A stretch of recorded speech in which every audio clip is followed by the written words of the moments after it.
I am John E. Valdez Jr.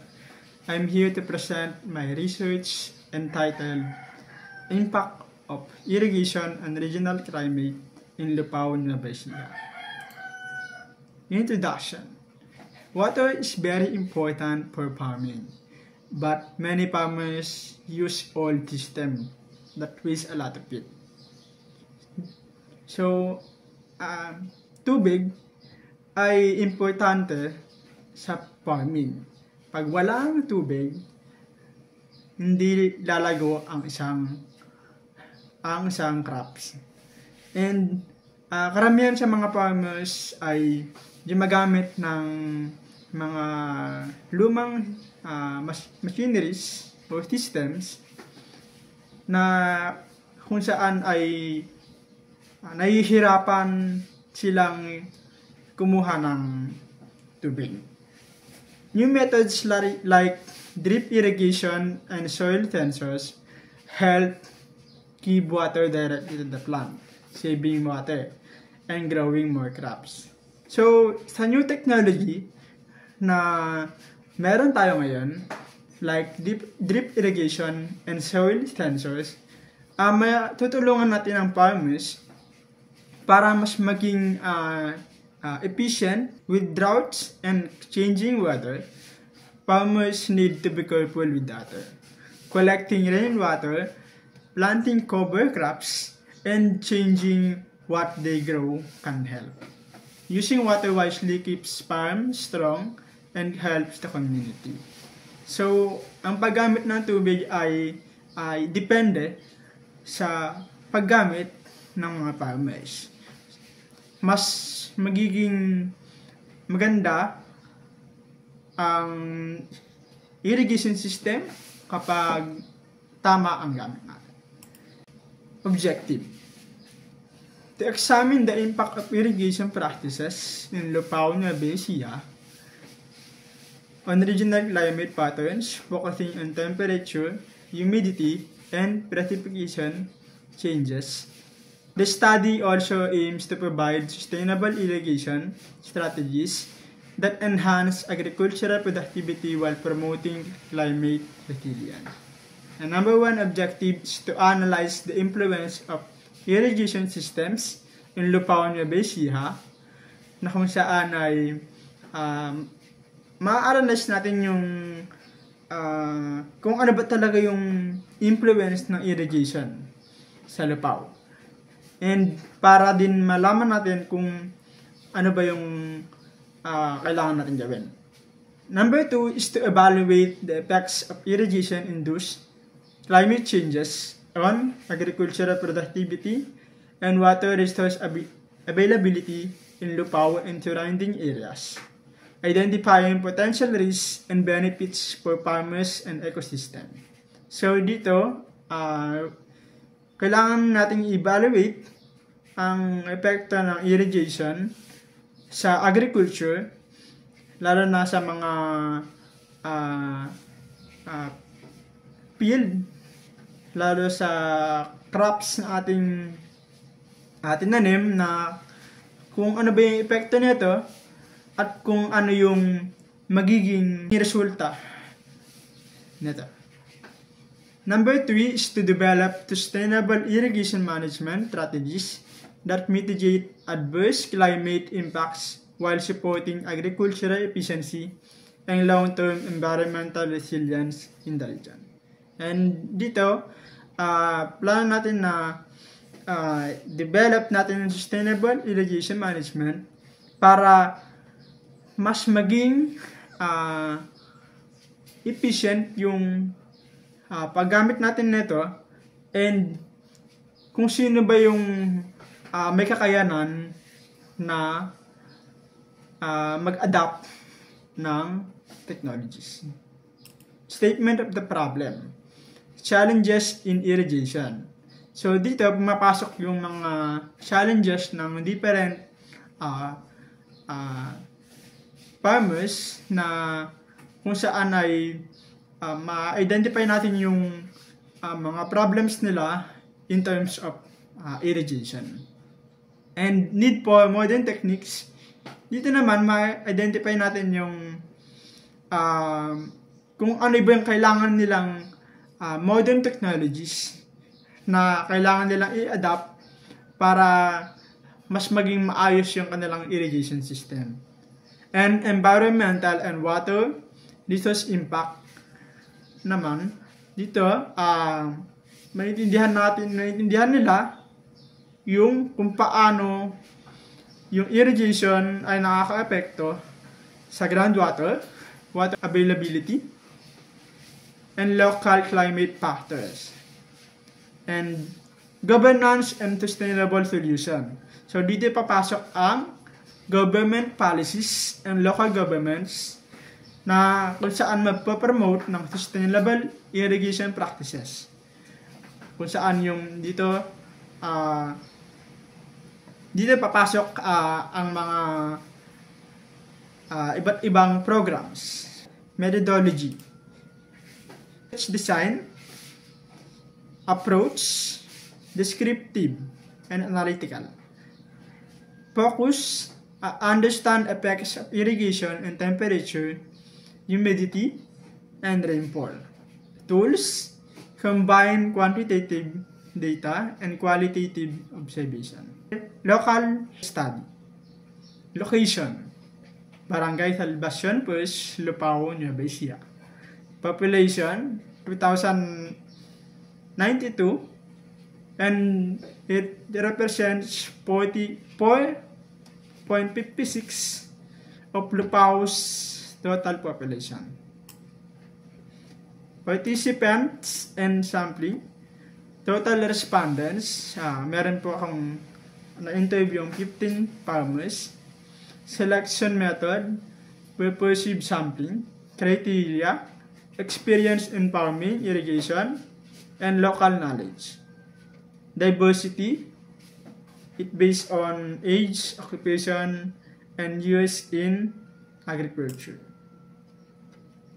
Data collection, nag-collect po ako through survey, questionnaire. Ang cover po na ito ay water supply, irrigation methods, climate impacts, and policies. And interviews face-to-face to ensure clarity and comprehension na kung saan nakausap ko po ng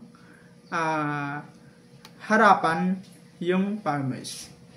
Additional data, qualitative insight through home visit. Yun nga po. Nag-home visit po ako. Data analysis, statistical analysis to find patterns, climate data, charts, maps, trend graphs, comparison, irrigated versus non-irrigated areas, output, understand changes in climate variables due to irrigation.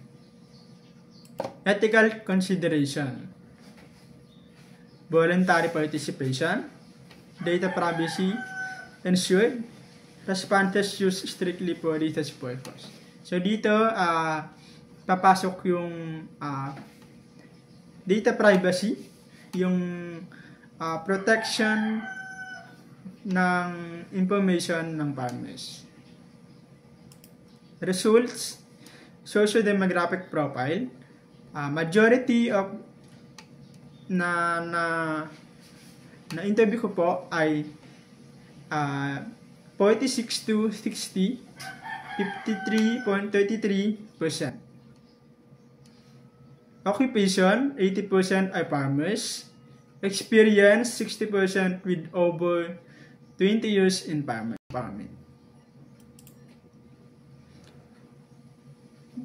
Result, in question number 1, effects of climate change on water availability. The majority of the respondents identified increased water evaporation. Na-identify din dito ang decreased rainfall and altered season. While drought is not directly reported as major concern. Number 2 question, effects of drought on water supply. Majority nagsagot ng declining in groundwater levels. Number 3, causes of unstable irrigation water supply. Groundwater over extraction and climate change are the top threats to water stability, na kung saan ay yun ang sagot ng mga farmers. With poor infrastructure and weak government support. 4. Combining traditional and modern irrigation. Dito, crop rotation is the choice of other respondents, while the rainwater and collection storage is the majority. Number 6, long-term irrigation effects on groundwater. The most alarming long-term impact is groundwater depletion. Dito, in-identify ng farmers kung nangingibabaw ang groundwater depletion dahil sa climate change. Number 7, irrigation effects on rainfall. Most participants agreed that irrigation stabilizes local weather by lowering temperature and improving consistency. Number 8, role of government policies. Most of the farmers identified na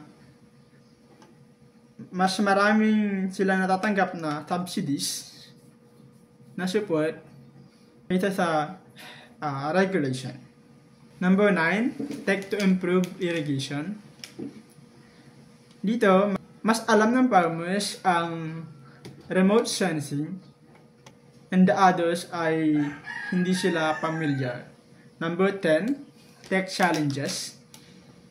Majority of the farmers answer limited access to technology.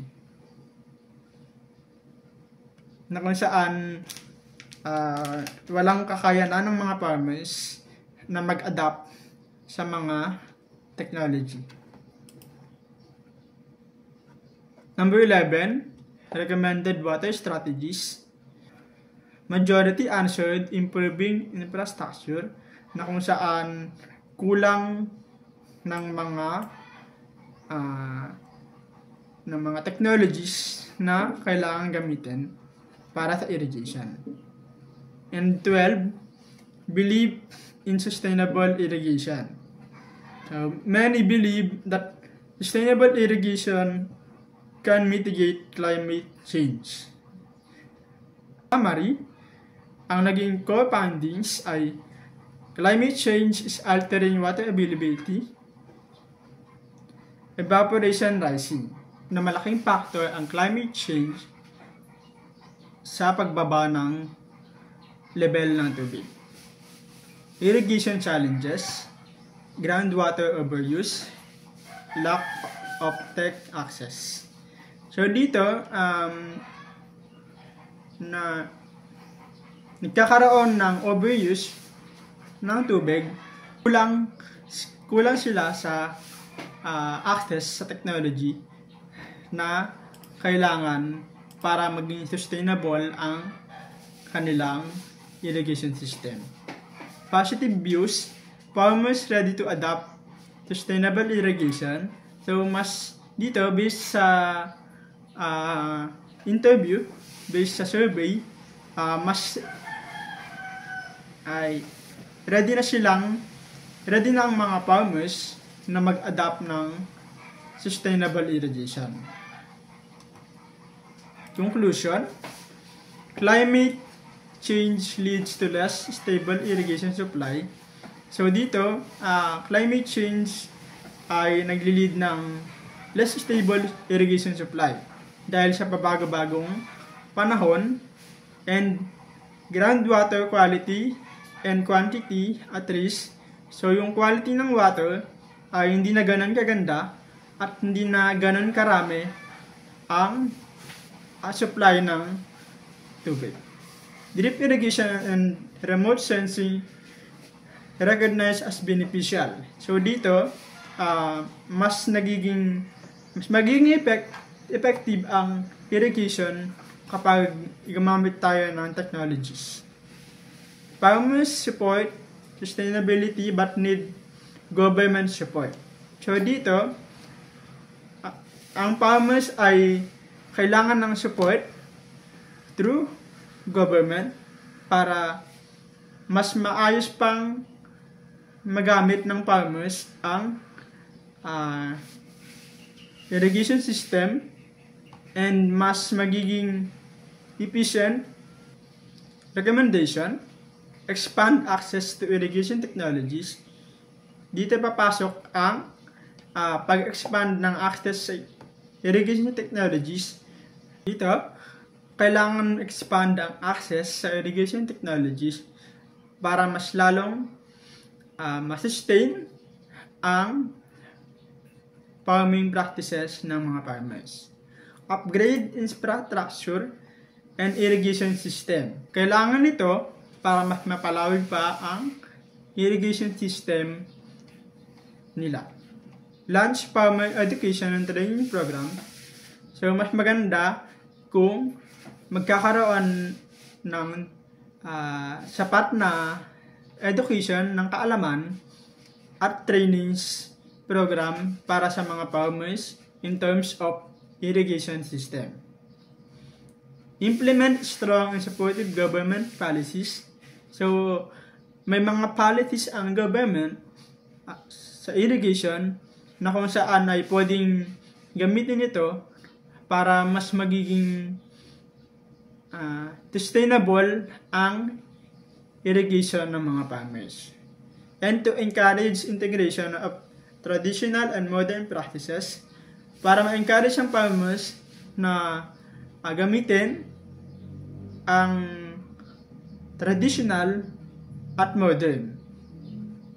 At para mas magiging effective ang farming practices ng mga farmers. And that's all. Thank you.